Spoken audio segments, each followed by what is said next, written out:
পঞ্চম অধ্যায় কর্মমুখী রসায়ন, ভোকেশনাল কেমিস্ট্রি। ভূমিকা, এটি হলো রসায়ন প্রথম পত্র।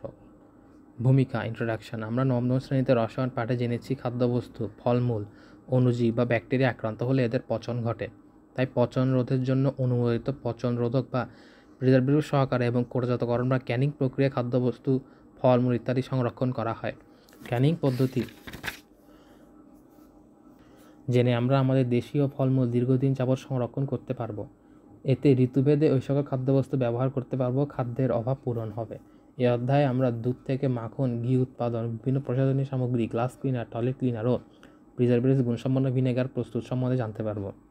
শিক্ষণ ফল, এই অধ্যায়ে পার্শ্বের শিক্ষার্থীরা খাদ্যের নিরাপত্তা, রসায়ন গুরুত্ব করতে পারবে, অনুমোদিত প্রিজারভেটিভ খাদ্য সংরক্ষণ ব্যাখ্যা করতে পারবে, কোটাজাতকরণ বা ক্যানিংয়ে মূলনীতি ব্যাখ্যা করতে পারবে, কোটাজাতকরণের প্রণালী বর্ণনা করতে পারবে, ব্যবহারিক সহজলভ্য কয়েকটি খাদ্যদ্রব্য কোটাজাতকরণ করে দেখাতে পারবে, সাসপেনশন ও কোয়াগুলেশন ব্যাখ্যা করতে পারবে, দুধের শতকরা সংযুক্তি বর্ণনা করতে পারবে, দুধ থেকে মাখন পৃথকীকরণ ব্যাখ্যা করতে পারবে, মাখন পানিমুক্ত করে সংরক্ষণ করতে পারবে, মাখন থেকে ঘি এর উৎপাদন বর্ণনা করতে পারবে।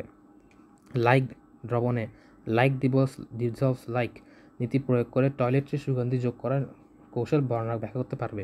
ব্যবহারিক, প্রয়োজনীয় উপকরণ ব্যবহার করে যে কোনো দুটি টয়লেট্রি উৎপাদন করতে পারবে।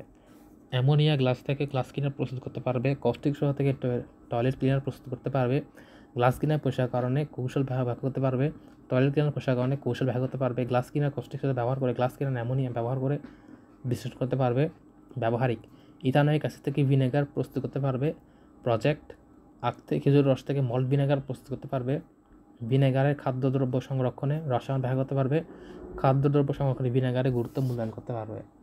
অধ্যায় প্রধান শব্দসমূহ, কিওয়ার্ডস। অধ্যায়ের প্রধান শব্দসমূহ, keywords: toxin, preservatives, botulism, spore, jam, jelly, serum, করোয়েট, suspension, coagulation. Lipid, phospholipid, amino acid, osmosis, hydrosol, hydrophilic ও হাইড্রোফোবিক, লিপোফিলিক, ফার্মেন্টেশন, অ্যাসিডোব্যাক্টর প্রস্তুতকরণ, মল্ট ভিনেগার ইত্যাদি হলো এই অধ্যায়ের প্রধান শব্দসমূহ। 5.1 খাদ্য নিরাপত্তা রসায়ন, ফুড সিকিউরিটি অ্যান্ড কেমিস্ট্রি। 1996 সালে হু কর্তৃক আয়োজিত বিশ্ব খাদ্য শীর্ষ সম্মেলন ওয়ার্ল্ড ফুড সামিটে বিভিন্ন রাষ্ট্র প্রধান আলোচনায় খাদ্য নিরাপত্তা ও ফুড সিকিউরিটি নিয়ে নিম্নে সংজ্ঞায়িত করা হয়: all people at all times have access to sufficient safe nutritious food to maintain a healthy and active life.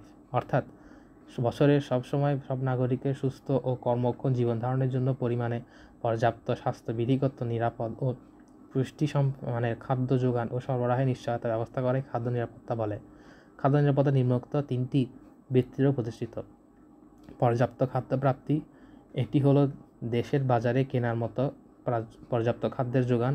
খাদ্য গ্রহণের সামর্থ্য, এটি হলো দেশের প্রত্যেক ব্যক্তির প্রয়োজনীয় পুষ্টিমানের জন্য খাদ্যের অর্থনৈতিক সামর্থ্য ও শারীরিকভাবে যে খাদ্য গ্রহণের সামর্থ্য ও খাদ্যের সঠিক ব্যবহার, এটি হলো ব্যক্তির দেহ প্রয়োজনীয় পুষ্টিসম্পন্ন খাদ্য পরিমাণে গ্রহণ ও ব্যক্তির জ্ঞান, পর্যাপ্ত পানি গ্রহণ ও স্বাস্থ্যবিধি অনুসরণ। খাদ্য নিরাপত্তা ব্যবস্থায় রসায়নের ভূমিকা বহুমুখী। এই বহুমুখী ভূমিকা মূলত দুটি অংশে আলোচনা করা হয়। এটি হলো খাদ্য উৎপাদন বৃদ্ধিতে রসায়নের ভূমিকা, উৎপাদিত খাদ্য প্রস্তুত দীর্ঘকাল সংরক্ষণে রসায়নের ভূমিকা। MCQ 5.1 খাদ্য নিরাপত্তার ভিত্তি তিনটি, এটি হলো 1, 2, 3 অর্থাৎ খাদ্য প্রাপ্তি, ব্যক্তির খাদ্য কেনার সামর্থ্য, ব্যক্তির দেহে ওজন ভিত্তিক পুষ্টিমান গ্রহণ। খাদ্যের উৎপাদন বৃদ্ধি, কৃষিজমিতে অধিকতর পরিমাণে ফসল প্রদান খাদ্য নিরাপত্তার প্রথম শর্ত। এজন্য পরিমাণে বীজ যেমন দরকার তার সাথে দরকার উদ্ভিদের বৃদ্ধি ও ফলমূল ধারণের প্রয়োজনীয় উপাদান NPK উপাদান প্রভৃতি উপাদান সমৃদ্ধ যৌগ বা রাসায়নিক সার নামে পরিচিত। নাইট্রোজেনযুক্ত প্রধান সার হলো ইউরিয়া, এছাড়াও আছে অ্যামোনিয়াম নাইট্রেট, অ্যামোনিয়াম সালফেট, এগুলো উদ্ভিদের বৃদ্ধি সহায়ক। ফসফরাসযুক্ত বিভিন্ন সার হলো TSP, ট্রিপল সুপার ফসফেট এবং mono calcium dihydration phosphate, di ammonium phosphate ইত্যাদি। এক্ষেত্রে আরও দেখা যায় পটাশিয়াম সারযুক্ত মিউকেট অফ পটাশ। তাছাড়াও খাদ্য সংরক্ষণে বাধা রয়েছে জীবাণু ও পরিবেশের কারণে আর্দ্রতা বৃদ্ধি ও তাপমাত্রার ওঠানামা।